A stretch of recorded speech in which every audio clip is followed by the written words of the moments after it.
Buongiorno a tutti e bentornati a Valgrande. Oggi sono qua davanti all'entrata del mio agriturismo perché sono in attesa dell'arrivo dei nostri ospiti. Infatti ci sono delle persone che saranno con noi per questo fine settimana per assaggiare le nostre proposte. Infatti per questa settimana vi voglio parlare del mio menù che sarà un po' incentrato sui colori del giallo e del verde.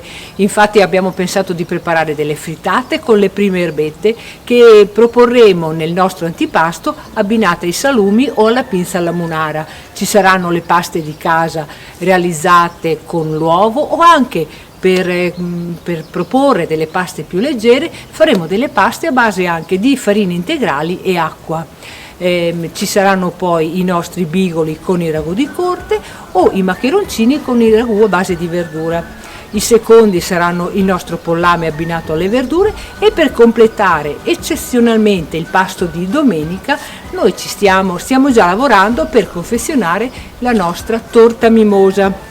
Allora, se siete intenzionati o se siete curiosi di assaggiare questo dolce e tutte le altre proposte settimanali, vi invito a prenotare il vostro tavolo.